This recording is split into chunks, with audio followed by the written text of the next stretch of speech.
Broadcasting live from the KSHP studios in the heart of Las Vegas, Nevada.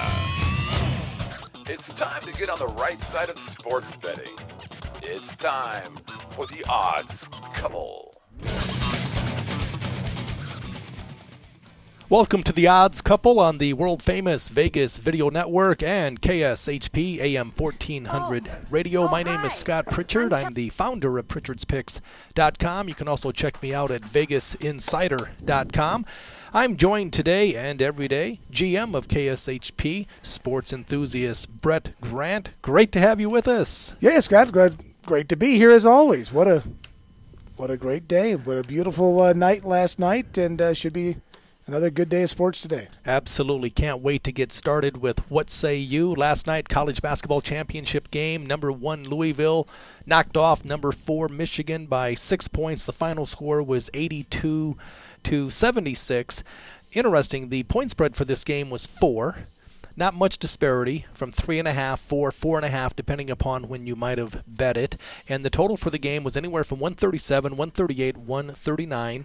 And as we talked yesterday before we went off the air, we leaned on Louisville minus the points. We leaned on the over. Interesting, 10 straight times now that Louisville went over the posted total. But what I want to talk about with you, Brett, is the fact that a lot of people are saying that this might have been the most exciting college basketball championship game in the history. What say you?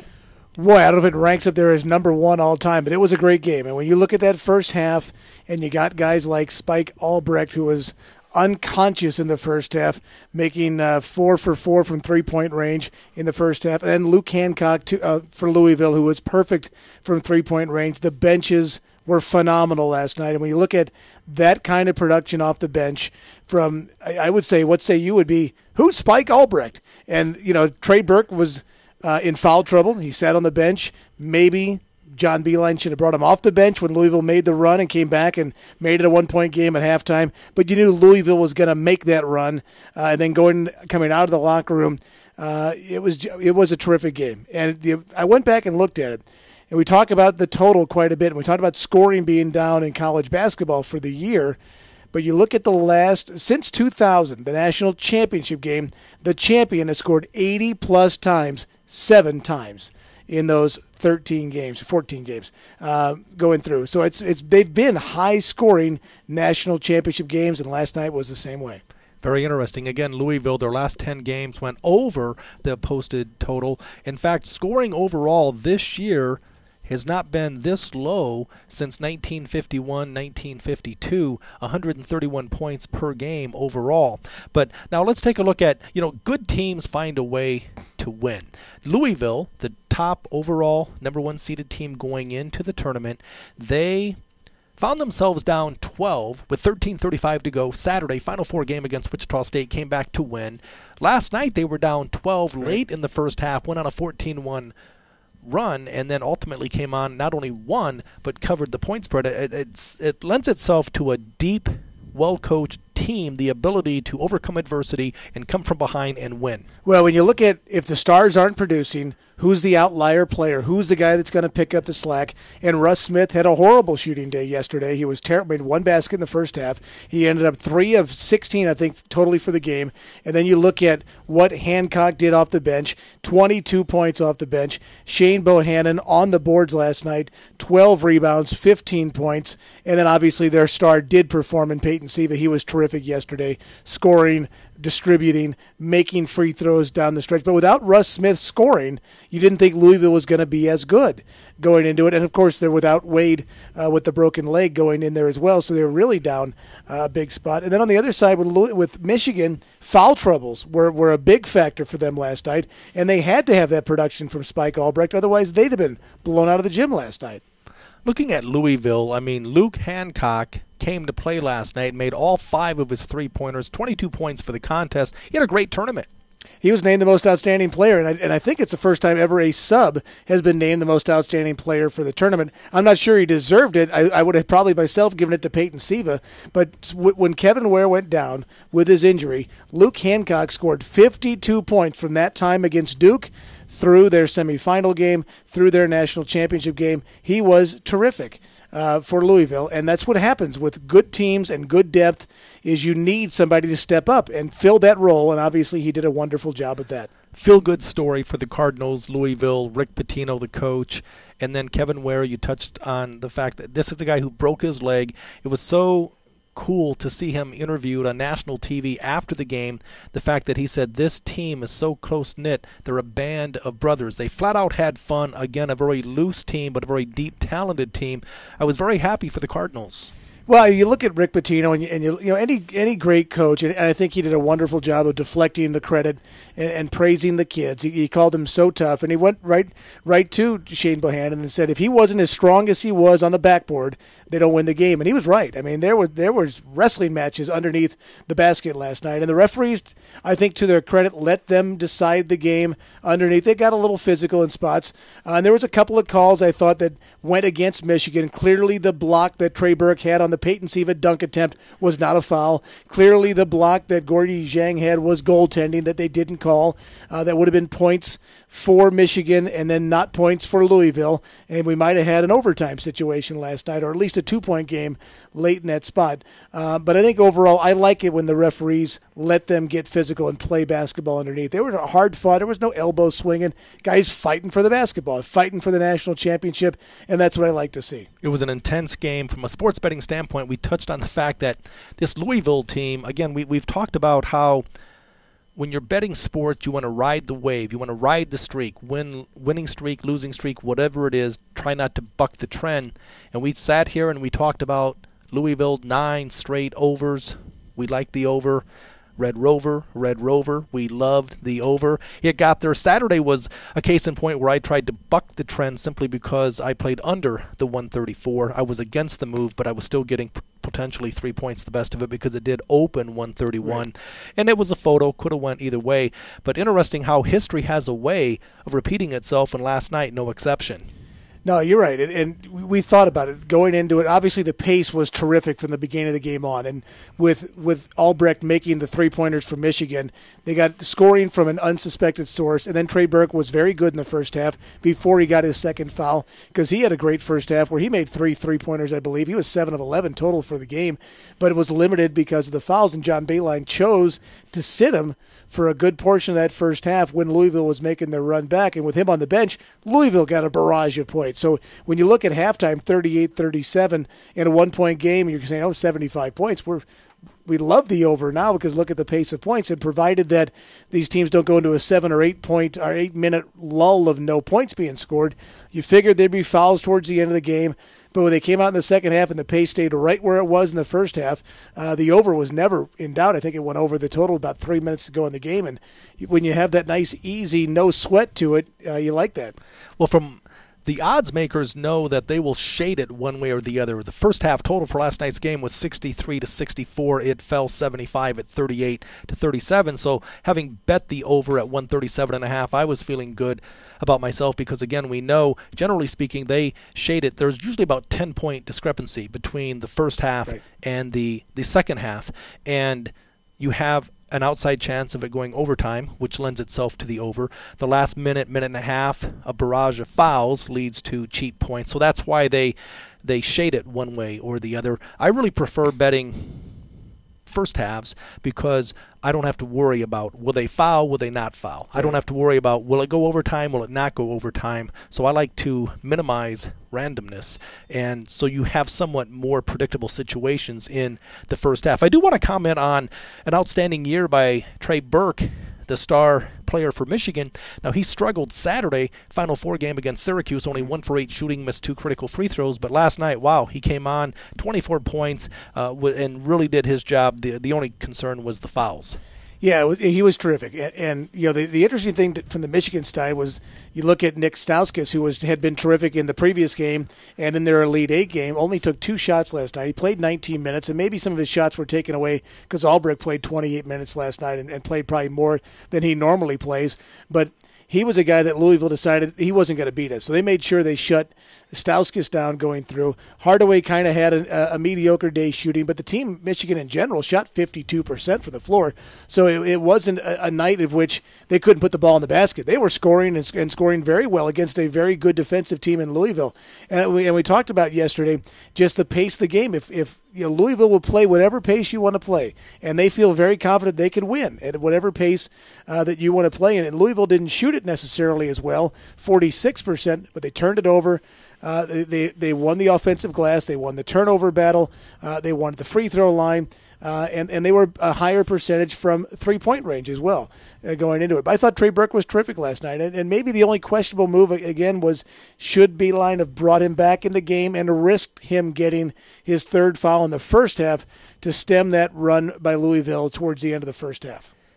I think we need to salute the Wolverines of Michigan, an outstanding season, a 4 seed getting to the NCAA college basketball tournament. Hard-fought game, up 12 in the first half, ultimately ended up losing by 6, 82-76 the final. But this is a team that had not been to the Final Four since 93, the Fab Five team that made it to the Final Four in 92, again in 93, and of course they won it all in 89, winning in overtime against Seton Hall. So a storied franchise in Michigan, and hats off to them, a great season. Well, and a very young team, and you have to suspect that the majority of those guys, with the recruiting class coming in, which I hear is very, very good, they should have an excellent team again. Next year, you figure McGarry coming back, and obviously you lose Burke. You'll probably lose one or two of the other guys to the NBA as well. But with McGarry coming back with a year under his belt, Stauskas and Albrecht and the recruiting class coming in, they'll be very good again. And when you look at college basketball this year, even though Michigan was a number 4 seed in the tournament, if you looked in December, they were a number 1 seed. There were probably 16 teams that could have been at one point or another a number 1 seed in this tournament, and Michigan was one of those teams. Very good point. I do want to shout out to Rick Pitino, outstanding coach, obviously. He became the first coach to win championships at 2 different universities, Kentucky back in 96, and of course last night with Louisville. And it was kind of interesting at the end of the game, post-game, they interviewed him, and you can tell that it's close-knit family there.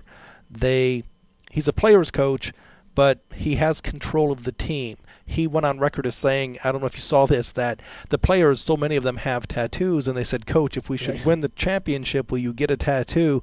And Rick Pitino said, hell yes. Right. The question is, what's it going to be? It's going to be a Kentucky tattoo, a Louisville tattoo. He's had quite the couple of weeks. I mean, you look at, okay, you win the national championship last night. He was also inducted into the announced that he will be inducted into the Naismith College Basketball Hall of Fame on Monday morning. His son was named as the head basketball coach at the University of Minnesota. And on Saturday, at the Santa Anita Derby, Rick Pitino's owned horse, Golden Sense, won the Santa Anita Derby, and he'll be competing in the Kentucky Derby coming up in the first Saturday in May. And you bet your bippy I'll have a ticket on Golden Sense to win the opening leg of the Triple Crown, ironically in Louisville, Kentucky. Right down the road from Churchill Downs is the University of Louisville. And speaking of the University of Louisville, what a year for sports for the University of Louisville. Now, the men's basketball team, of course, has won the national championship. The women compete tonight for the women's national championship. The men's soccer team won the national championship a year ago. Their football team hammered the SEC's Golden Child in Florida in the Sugar Bowl this past year. The University of Louisville right now is riding a major wave of success and one of the top athletic programs in the country right now. No doubt about that. It's a great time to be a Louisville Cardinal sports fan. Let's talk about next year. Never too early to talk about the favorite or the favorites going into next season's college basketball. I can tell you the odds makers have made Kentucky the odds-on favorite to win it all next year. Well, they have a whole new roster coming in. So you saw 2 years ago, obviously, last year when they won the national championship with all those heralded freshmen.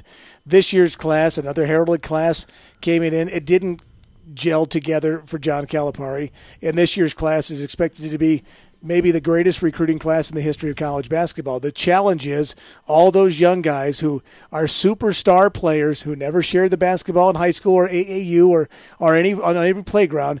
there's only one basketball. Can Calipari get those 5 kids to play defense? Can he get them to share the basketball? Can he get them to play unselfishly? And can you get lucky and win in March? I mean, to go through and win a national championship is not hard. I was just saying, it's not easy. You've got to have a lot of things go your way. Even with the number 1 overall seed this year in Louisville, there was games that were very close. They were down 13 in the semifinals. They were down big last night in the championship game. They still had to find ways to come back from behind and win. Can a very young team with probably 5 freshman starters next year do that for John Calipari in Kentucky? We talked yesterday about how we like proven winners, and that's why we leaned on the Cardinals of Louisville, just because they had a little more experience than the talented Wolverines. The fact that Michigan started 3 freshmen and 2 first-year players, and it played out the way that we actually thought it would, which is always nice because it means that we made some money, and that's always the name of the game. We're in Las Vegas, the gambling capital of the world, and I'm looking at, why do you think the scoring has been down overall in college basketball? I mean, again, players today are more athletic than ever before. They have better skills than ever before, but maybe it lends itself more to tremendous defense than anything else. I'm asking. Well, I think there's a couple things. Number one, the kids aren't around in college long enough. They quickly move from one level to the next, so the coaches don't have a chance to coach them as much to correct a flaw that they might see. A coach like a Tom Izzo or a Roy Williams or a John Calipari, they know that their highly recruited guys might not be around for a couple of years. They're trying to get the most out of them they possibly can in that one summer they have to work with them, and then obviously during the season going through. But there's also, I think, a loss in the transition shot. Gordy Zhang was probably the only guy I watched all year who could consistently make that 15-foot jump shot from anywhere around from the baseline left or right, from the elbow left or right, from the free throw line consistently. That middle game is gone in college basketball. It's not developed as much. It's the three-point line, and then obviously down low, power moves, dunks, transition game, that kind of stuff. There seems to be a lost spot there, and probably because I remember, Billy Donovan probably did this, and probably UNLV is maybe partially quote unquote to blame for this. Is why take a 2-point shot from 19 feet when I can shoot 1 foot back and get an extra point from it? And I think that's where the college kids and every kid does. They want to shoot the 3-point shot, and they want to make sure they work on their dunks and that kind of thing. There's an art in the middle of the floor that's gone in college basketball right now. It's developed again in the NBA, but it's not in college basketball. And I think it goes back to 1987 when the NCAA implemented the three-point line. They brought that into college basketball, and in fact, this is the lowest scoring season since the three-point line of 1987, 131.2 points per game. And I want to expand on your point, Brett, the fact that you say that the 15-point jump shot is kind of a lost art because, and I get that, and if I were coaching, I would say, listen, I don't want you taking a 15, 18-foot jump shot. I want you to take a step or two back, nail the three, or layups, low post game, because there's no chance if you're a jump shooter shooting 15, 18 feet out, it's rare that you're going to get fouled. So step back, take a 3-point shot as opposed to a 2, and then inside, even if you don't score a high percentage basket, chances are you could get fouled, or you could pick up the 3-point play the old-fashioned way. Well, if you look at it from a percentage standpoint, the average college basketball team probably shoots 35 to 38% from three-point range, and you probably shoot 60+% from inside 5 feet. And the difference is, can I shoot 50 to 55% from the ranges in between? And a lot of kids can't do it. I remember, I didn't play high school basketball, but I remember our high school basketball coach talking to some of our high school players. This is back just before, during the same time, 1985 or so, before the 3-point shot came in, he used to preach to the big guys, shoot that elbow jumper, 9 out of 10. You got to make 9 out of 10. You got to make that shot. You got to make them. You got to, and they would just work on those elbow jump shots like crazy. Those weren't the guys that would step out and shoot 3-point shots. But now you have guys like Kelly Olynyk at Gonzaga, who's 6'11", 6'10", who can step outside and shoot that 20-foot jump shot, and it'd be a 3-point shot. So the game has certainly gotten wider. It just, though, I think to me, it's just if a team can consistently shoot that mid-range jump shot, I think the 3-point line doesn't become as important for them to rely on from that standpoint. You don't have to necessarily be a team that makes 8 to 10 to 15 3-point shots in a game to win. If you look at last night, Michigan was 8 of 18 and Louisville was 8 of 16. That's probably a pretty low number of 3-point shots attempted in a game, and both teams one shot 52%, one shot 46% for the game going in. So the shooting percentages were still very high yesterday, and they didn't shoot a lot of the three-point shots. I'm a numbers guy, so I realize that if you as a team shoot 50% from the field, you're going to win a lot of basketball Absolutely. games. As Charles Barkley once said, the best jump shooter on the planet shoots maybe 40%. So I'm looking at it, if you shoot 33% from the three-point line, that's the equivalent of shooting 50% from inside of three. Right. So again, you'll take 50%. So 33%, I'm surprised that we don't have more teams just taking more three-pointers. Mathematically, it makes sense. And you even said that the average team will shoot 35, 38% from there. So why not just fire up threes and layups? Those are the only two-shot attempts. I think part of the reasons why they don't do it purely is because when you do miss, those other 65% of the time when you do miss, the other team's got long rebounds, and they're running fast breaking on you going the other direction. I guess you got to kind of look at what happens on the two shots that they do miss. Offensive rebounds are, when it comes to a three-point shot, not necessarily in your favor because the defense has got more time to prepare for a defensive rebounding position. They know the ball's coming up. Where's my man? I've got time to block him out. I'm going to get the rebound. And if it is a long rebound, a lot of times the ball's very quickly going the other way in transition, and you're being scored against if you're not going in there. So I think it's a double-edged sword. Yes, if you're very good and you're making them, there's no question. You're right. But on the nights when you don't shoot 35%, obviously we know it's an average. There's days when you're shooting 45, 50%. There's days when you're shooting 20%. On the days when you're shooting 20%, what are you falling back on? How are you scoring on those days? And these are college kids. They're 18, 19-year-old kids. They don't shoot at 50% from three-point range all the time like Louisville did last night. I mean, you look at Spike Albrecht. He was shooting a couple strides over half court and thinking, who is this guy? And I think his teammates were going, who is this guy? He's never done this in practice before. He just had a magical moment where he made 4 in a row, and it was a huge boost for them, for Michigan going through. But then once that kind of stopped, Michigan in the second half, they weren't making their three-point shots as well. I think that's a great point because long shots oftentimes will lead to long rebounds, which lead to easy transition baskets back the other way. Right. So nothing beats making your shot. Well, I think the other thing about why scoring is down this year is because when you look at the number of teams that run their half-court offense, and I talked about this all year with UNLV, I thought in the half-court offense, when a team forced them to play half-court offense and didn't let the Rebels run, they weren't good. They did not run a very good half-court set.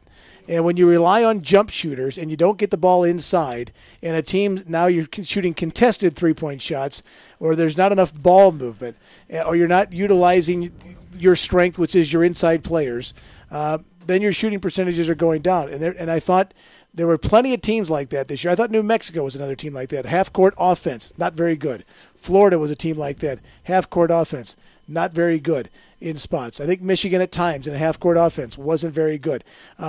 You get these teams out in transition, they were excellent. But when it came to executing half-court, I think that's another flaw of college basketball right now is the teams don't run their offenses very well. Friendly reminder that we would love to field live chat questions on Vegas Video Network and also tap into the studio line, 702-221-7283. I understand that Dave is on the line. Hey, Scott. Love the show. Hey, great. Hey, question for you. With Louisville's win last night, does that automatically make them a number 1 seed next year? It does not. In fact, it has nothing to do with what might take place next year based on injuries, based on schedule, based on wins and losses. In fact, Brett and I have been talking about the odds makers in Las Vegas have made Kentucky the favorite going into next season. We won't know anything. Of course, 68 teams make it. 4 teams are seeded 1. And there's no way to know anything as far as what they might do. I remember Louisville in '86, the last time they won the NCAA college basketball tournament, when never nervous Purvis Ellison. I remember talking to a banker who just said, wow, this team is going to have a tremendous run. They have to be the odds-on favorite for next year.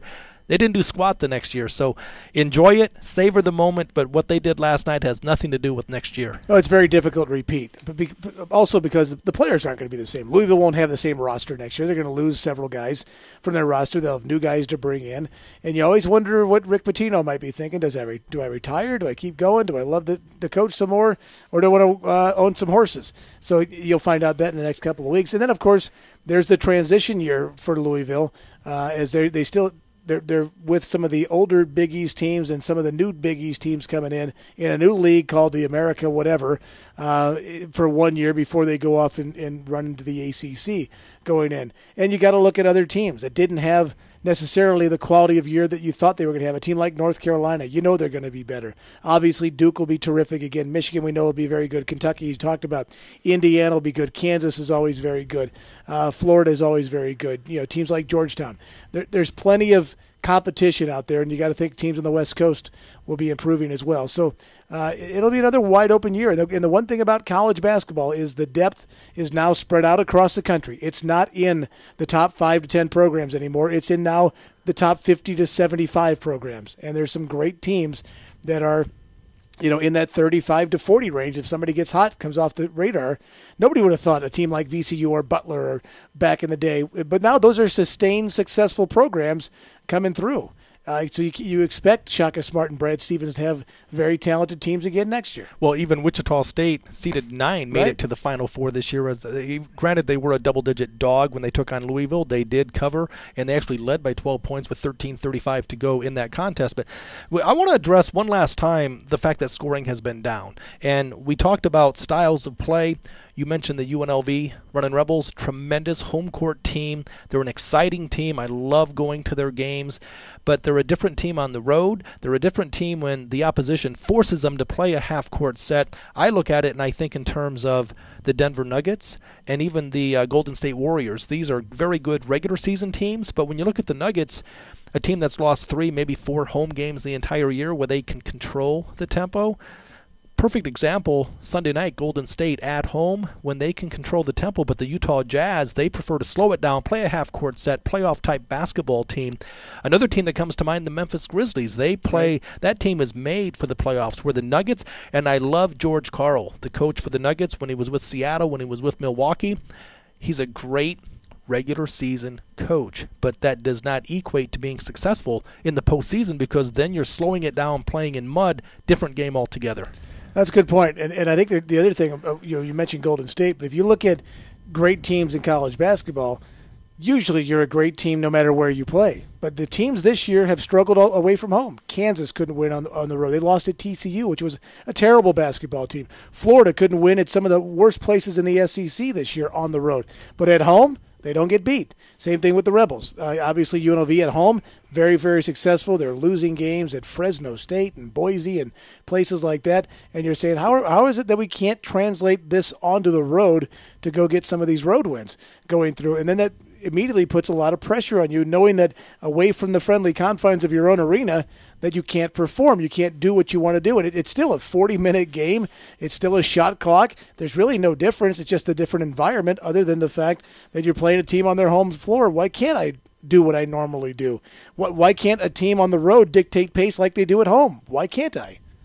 The one constant you'll always have is defense, because you can play defense at home as well as you can on the road. So the one constant you have is defense. But what made this Louisville team so good is the fact that they could beat you so many different ways. And they also had the ability to overcome adversity, because in pro basketball, once the playoffs start, the best team generally will win, because even if you beat the best team, the Miami Heat, congratulations. Now you have to beat them another 3 times to advance. Where in college basketball, that's the curse, but it's also the appeal of the tournament, right, because it's one and done. If you have a bad half, a bad 5-minute stretch, foul trouble, bada bing, bada boom, you're out. See ya. Wouldn't want to be Well, that's the great thing about sports, sudden death. And that's what the NCAA basketball tournament is all about. And that's one of the reasons why, series, while appealing that you get your team matched up for a long period of time, for me, one of the great appeals in hockey is the sudden death playoffs, not this shootout we have during the regular season. I know going in, they clean the ice. We played 3 periods. We're tied. We're coming out for the overtime session. And if I blink, the game could be over in 9 seconds. We better have a great shift. We better make that big save. We better get the puck out of our zone. We better take our chances when we can. And it produces exciting end-to-end action. Guys don't sit back and wait and play the neutral zone trap like they might with a 3-2 lead with 5 minutes to go in the game. Now it is literally balls to the wall. We got to score. And that's what I love about it. It is sudden death. Let's make the transition and talk a little baseball right now. We talked yesterday the fact that a lot of these star-stud pitchers are off to a very average start at best, namely R.A. Dickey, Roy Halladay for the Phillies. After last night, Halladay now is 0-2. My question for you is he an aging star on the decline, or is this simply a mini slump? What say you? I say he's not been the same since Chris Carpenter beat him in Game 5 in the 2011 NLDS in that 1-0 terrific game. He had a bad year last year. His ERA was very elevated. He was very hittable. I think his dominating days are over. I think he'll have good days still yet ahead of him, but right now you watch him, and he is very, very hittable. And you look at yesterday's game, Matt Harvey, who's a potential stud for the New York Mets, was just terrific yesterday on the other side of the mound. And you look at Halladay, he looked like he's aged right before our eyes in about 18 months. He's gone from being this dominant Bob Gibson-type guy to suddenly being an aging superstar who's getting by and obviously making a lot of money, but he doesn't look very good to me. Well, last night alone, 4 innings for Halladay, 6 hits, 7 runs. Yeah, he's not locating very well. He's getting the ball up. He's getting hit hard, and some of that has to do with there's the the law of averages where balls put in play. What's the batting average of the team with balls hit in play going through? But right now, everything the opponents hit are base hits, doubles, triples, and homers. Well, the thing I look at here in 2 games for Halladay, 12 innings, or actually 12 runs in just a 7 1/3 innings, and this after a very bad spring training. And a bad 2011. So you wonder, there's a pattern here now. And one thing that baseball does with the new, the sabermetrics that are going on is they project performance moving forward, and they don't rely on what a pitcher's done in his past as much. And obviously that comes into play when it comes to contract status, but his recent form is not very good. Scott Pritchard alongside Brett Grant. You're listening to The Odds Couple on the world-famous Vegas Video Network and KSHP AM 1400 radio right here in beautiful Las Vegas, Nevada. Keep those live chat questions coming on Vegas Video Network. Reach out to us live on the studios for questions about sports, namely sports betting. 702-221-7283. That's 702-221-7283. We're going to keep things moving now with Spin to Win. This is exciting because as a professional sports bettors, we know it's important to think with your head, not your heart. This forces Brett and me to argue a specific game. Tonight, we're looking at Oklahoma City Thunder, -3.5. They're taking on the Utah Jazz, and as we've often said, you can stop the music, but you can't stop the Jazz. We're about to find out. So I'm going to spin the wheel. I will go first. I'll be forced to argue why there's value in the Jazz or the Thunder. Brett automatically has to take the other side. Let's go ahead and spin this bad boy. Thunder from down under. Oklahoma City.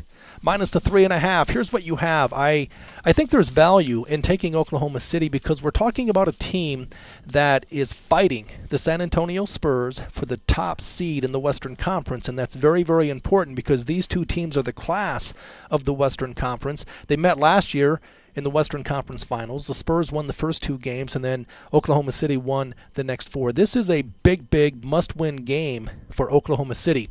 And the reason I see value here, again, I'm a dog player, but I'll lay the points in this case simply because they're the better team, and they're upset. They're upset because they were just embarrassed on national TV on Sunday, and now they trailed the San Antonio Spurs by 1 game after losing to the New York Knicks. They were embarrassed. They were favored by 7.5 points. They lost at home, national TV. Here's what you have. If you have a good team, I'm not talking about the Charlotte Bobcats being embarrassed because that's just another game for them. We're talking about a good team embarrassed, and now they get to redeem themselves against an average Jazz team. Can I argue with you? Yes, you may. No, I got to go on the other side? Oh, man. You have to take the Jazz. I agree with you. I don't want to. The Jazz come in, obviously, they have something to play for as well. They're trying to stay ahead of the Lakers, so they're trying to get the 8 seed, I guess, for a potential quick death, maybe against the same team they're going to play tonight.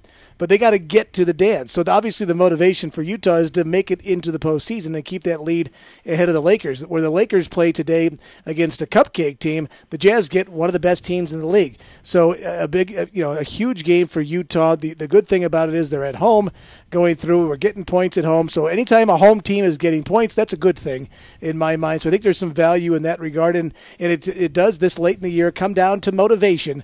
And both teams, while I agree with you, are motivated and OKC is playing for something. They're not playing for their lives. Utah is playing for their lives tonight. I think the Thunder are going to get the best Jazz team they've ever seen tonight going through with Utah because they're fighting for their playoff lives tonight. Different from playoff positioning versus survival. I remember what Bud Grant, the legendary coach of the Minnesota Vikings. No Vikings, relation, by the way. I was going to ask. The legendary coach of the Minnesota Vikings back in the 60s and 70s would say it's not who you play, it's when you play them. And the concern is, as you just said, both of these teams need the game. Utah probably needs it more, and they are dominant at home. But again, the Thunder, coming off an embarrassing loss, they're in a must-win. It'll really be interesting to see how this game plays out. Yeah, it will be, and it's going to come down to typically in the NBA when you watch NBA games, you can pretty much in the regular season forget the first 3 quarters. Just turn on the game when the fourth quarter gets underway, and if the home team's down by 8 to 10 points, you know they're going to come back and tie the game. You just know it's going to happen, and they're going to make that run coming through. The thing about the Thunder to me is on the road, Russell Westbrook, does he keep his cool or does he lose his mind? Does he remember he has Kevin Durant or does he forget he has Kevin Durant or does he try to do too much? And at times when the Thunder get in trouble, Russell Westbrook tries to do too much, and they got to make sure they keep getting the ball to number 35 over there, who just doesn't seem to miss very often. And when he gets to the free throw line, he never misses going through. Utah, again, to me, is a team.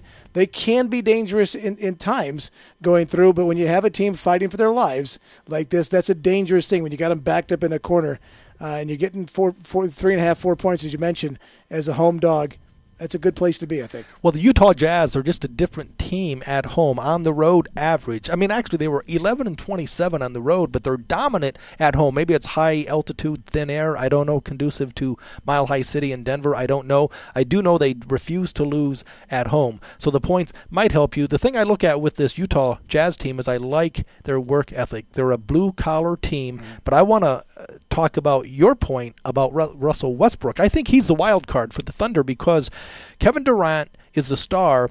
Most point guards are distributors. Right. They set everyone else up. But Russell Westbrook is a star player. I love the guy. I love his work ethic. But I think his ego gets in the way sometimes. He tries to take over games late, and it's feast or famine with the guy. Exactly. But why not just relent and give it to the star? Give it to Kevin Durant because, as you say, he's 90% from the free throw line. He never misses late in games, and he's a dead-eye shot. So I would rather, if the Thunder go down, I'd rather have them go down with your star player in Durant as opposed to Westbrook.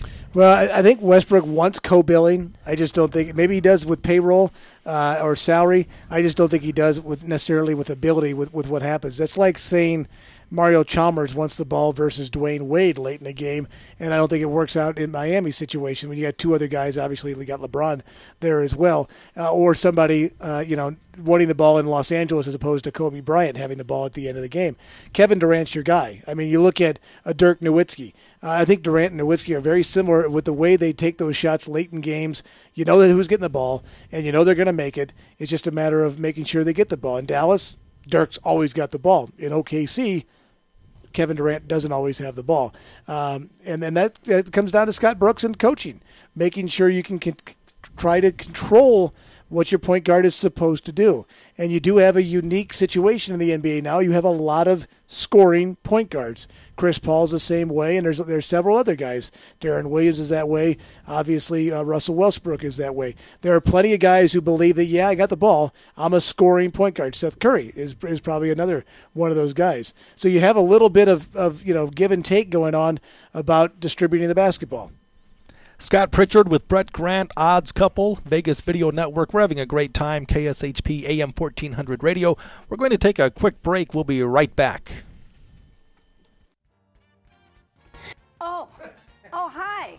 I'm Kelly Clinton.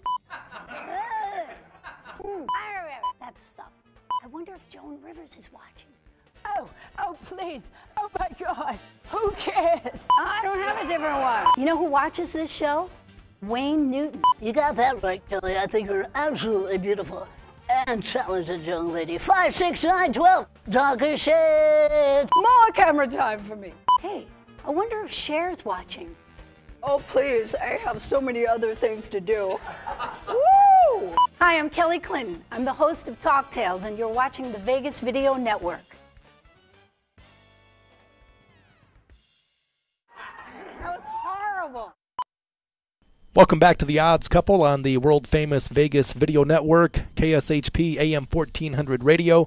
My name is Scott Pritchard. Great to have you with us. I'm the founder of Pritchard'sPicks.com. Check me out, VegasInsider.com. I'm joined, as always, by my co-host, sports enthusiast, general manager, KSHP, Brett Grant.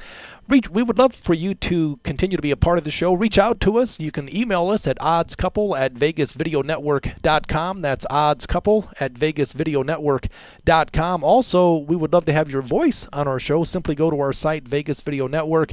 In the middle of the page, on the right-hand side, red bar, click there. Middle of the page, green bar, start recording. And then also we field live chat questions either through Vegas Video Network, or you could reach out to the studio line, KSHP AM 1400 at 702-221-7283.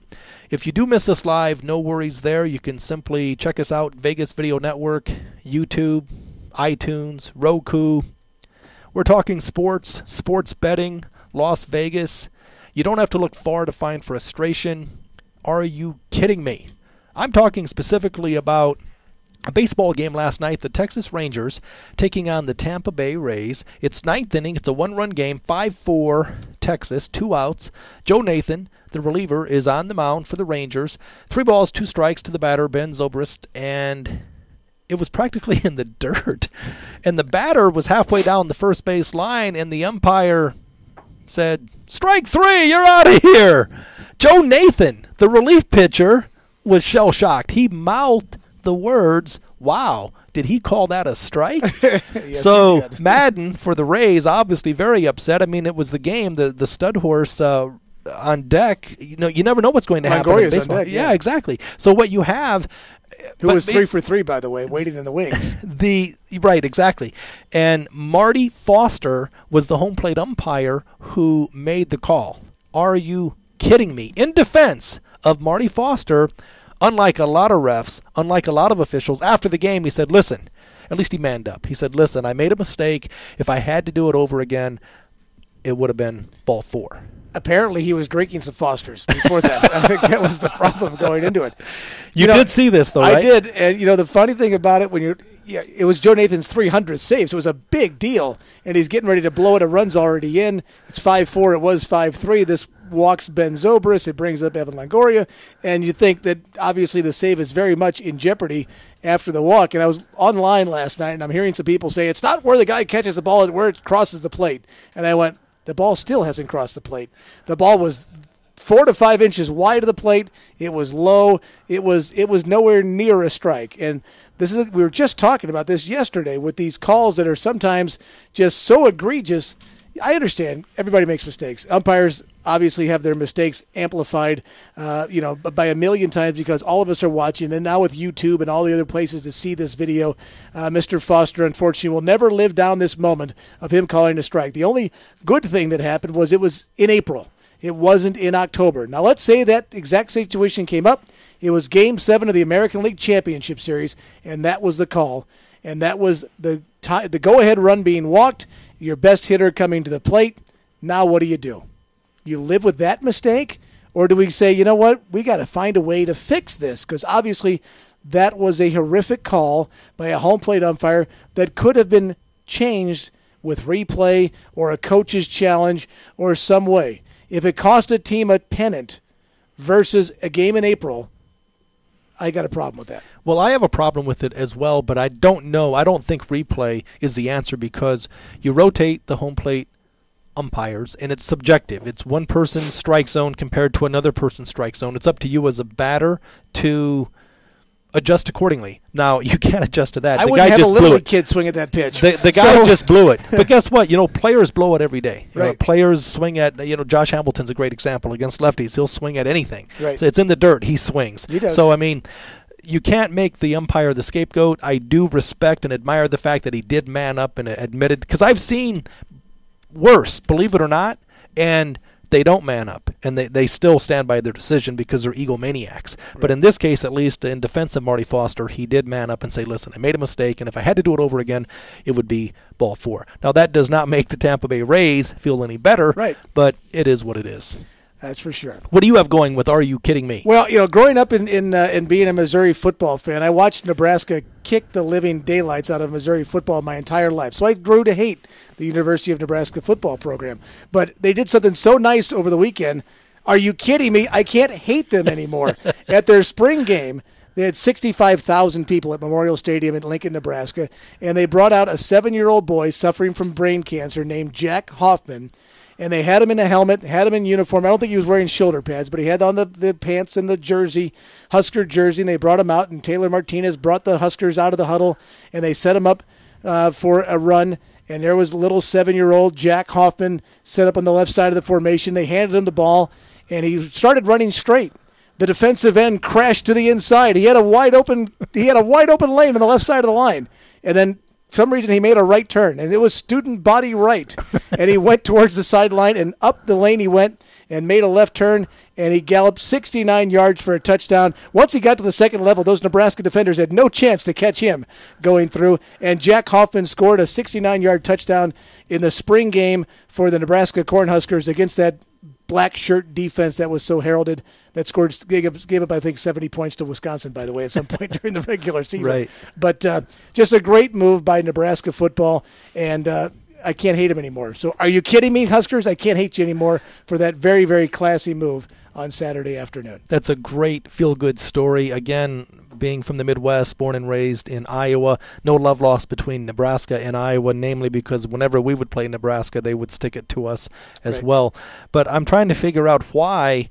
Wow, is there really nothing else to do in Nebraska that 60 to 65,000 fans show up for a scrimmage? Correct. There's nothing else to do.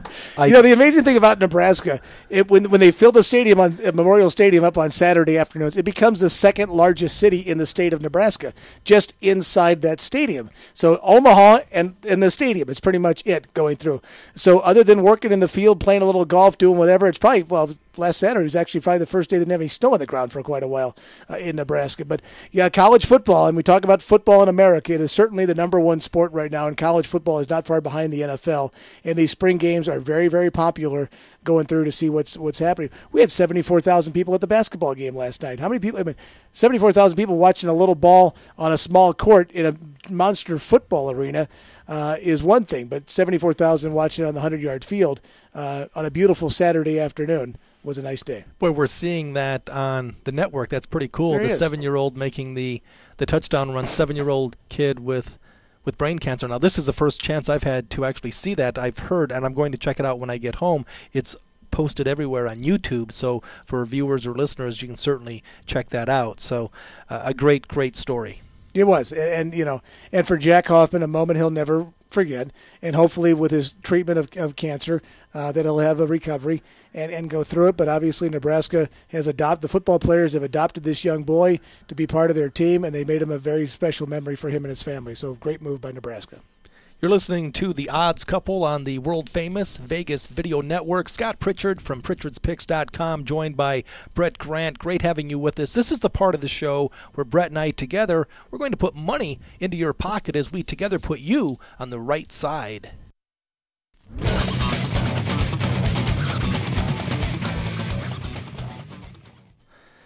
Major League Baseball, we have the Houston Astros. They've lost 6 consecutive games. They're taking on the Seattle Mariners. And the the side for this game, before I get to this, I do want to recap what took place yesterday. Brett and I talking about the NCAA college basketball tournament. We went on record as saying when we wrapped up the show, we liked Louisville minus the points, winner, chicken dinner. They ended up winning by 6, 82-76 final score. We also like the over 137.5. It floated from 137 to 139, but again, an easy winner as it fell 82-76. That's 158 points, so we won by 20.5 points. Now, baseball play for the right side yesterday fell out. We're not going to talk about that. We're going to get right to today's baseball. The Houston Astros, again, I don't remember what it was myself, so way to go. We like riding the streaks, over in the Yankee game, if I remember right. I've been trying to forget the losers, but the Astros have lost over. 6. It was way over. Well, then we won again. We won again. I made so many bets. I did forget what the play was, but it certainly went over the total. The 8. The closing total was 8, so it another was 11 easy to winner. 6. Okay, it was great. I need to check my math skills. You had 100% more runs than you needed. Wow, so I won again. Exactly. Even when I think I lose, I win. Check your bank account. Wow. I better hang on to that ticket. Over 8 with the Yankees I hope yesterday. you didn't burn it last night. Yeah. Well, no. It was a little cold. You may have fire going, need a little kindling. Might have burnt that ticket. I've been known to lose winning tickets by misplacing them. Don't ask me how or why, but it has happened. That's why now, they forced me to use a player's card when I make bets because I want to track my plays. They will not take a bet unless I give them a betting card. That's a nice thing also about online play. Now with the apps, you don't have to worry about a ticket, right? So, wow. Yeah, I'm trying to think my play yesterday for the right side was over in the Yankee game, and that was a winner. I had over 8. Mm-hmm. So, wow, hey, we win again. We'll take it. You're undefeated. I can't lose. I can't be beat. Like Mike Tyson. We're screwed today. No doubt. Because Mike Tyson in 89 was going on record. I can't be beat. I refuse to lose. And Buster Douglas knocked him out as a 40 or 50 to 1 shot. Yes, he did. All right, today, Houston Astros, 6 straight losses. We never bet on a streak to end. I think $1.45 with Seattle at home is cheap. Ring up the ringer, see the cashier. No, where's the bell? Ring the bell. Ring the bell. Bell. There it is. All right. That bell's got legs. Do you have a play I'm not sure today? how it got over it. I do. I'm going to stick to baseball as well. I'm going to go to a game in the American League today between the champion American League West champion Oakland A's and the Los Angeles Angels of Anaheim / California / Gene Autry / we've got more names than Liz Taylor has husbands going through this. C.J. Wilson, not a good start in his first time out, and also not a very good start either for Parker going through. Both these guys struggled in spring training. Both these guys struggled in their first starts of the season. Why would they suddenly get it together today? I like this game to go, as you would say, Red Rover. I love the over in the game today with the A's and the Angels. He loves the over in the Angels-A's contest. A's have won 5 straight games. What's going on with the Angels? Jared Weaver, their star ace, out 4 to 6 weeks. Well, he looked like he was laboring a little bit in the Sunday night game a bit, and I guess that's kind of what happened. When you these injuries that happen early in the year, you wonder if they got the proper work in spring training, or were they hiding something through spring training going through. His velocity looked down a little bit against Yu Darvish on Sunday night, and obviously that's a telltale sign when it comes to pitchers, where suddenly when you're used to throwing 93-ish and now you're suddenly throwing 89 at the start of the game, it's one thing to start at 93 and be at 89 towards the end of the game, but when you're only there in the second inning, there's a sign there's something wrong with your arm. And, his brother had some issues, and they're built very similarly. They threw very similarly, where velocity dropped down quite a bit. And with his unique lanky motion that he has, he's probably more susceptible to some kind of arm issue than a power pitcher like a Justin Verlander might be. Right side for Brett and myself today. I'm taking Seattle minus the 45 cents. He's playing the over in the A's-Angels contest. I want to talk a little bit about NBA basketball jersey sales. Right. LeBron James. In New Jersey or just jersey sales in general? Just jersey sales, period. Nothing to do with Jersey Boys, which is a great show, by the way, in Las Vegas at Paris. I have to say that Carmelo Anthony is a star player for the Knicks. We all know that. But LeBron James is the best basketball player on the planet. But just now, Carmelo Anthony has outsold him with jerseys. Your thoughts? It's all about New York.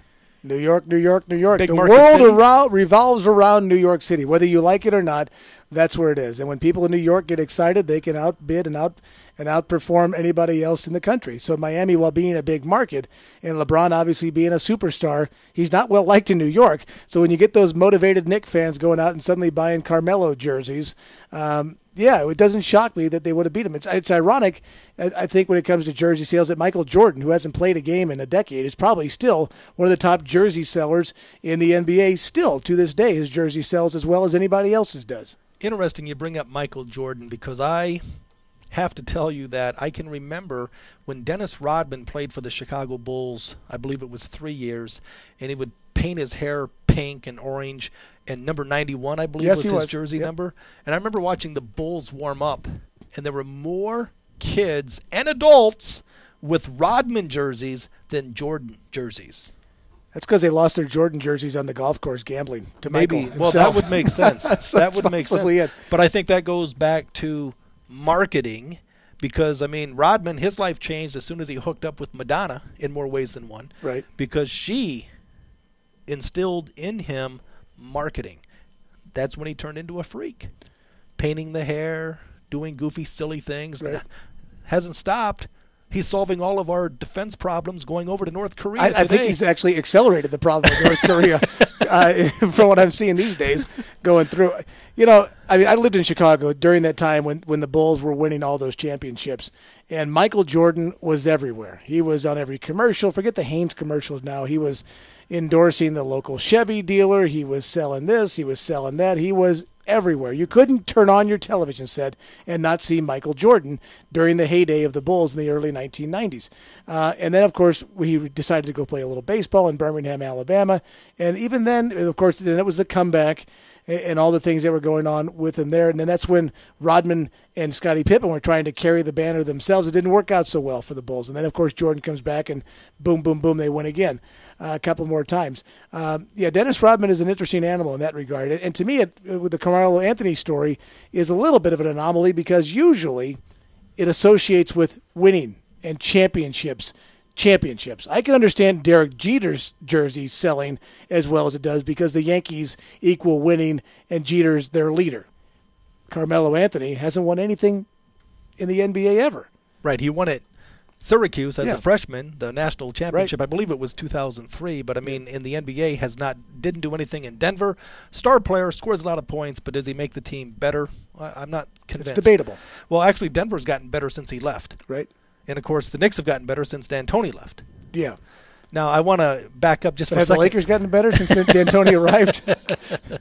No, I don't think so. In fact, their you think best Mike Brown is having a nice smile during this late run of them not making the playoffs? Probably. I mean, Mike Brown started out 1-4. That's unacceptable. But I think they pulled the string too soon.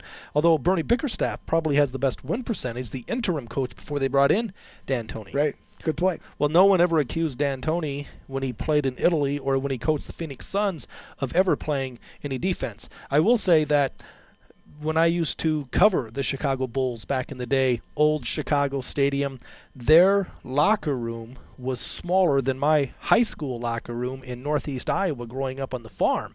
And I remember talking to Michael Jordan one-on-one on more than one occasion, and he was always so cordial, so conversational and real. The Chicago media loved Michael Jordan because he made himself accessible. He wasn't full of himself in that regard.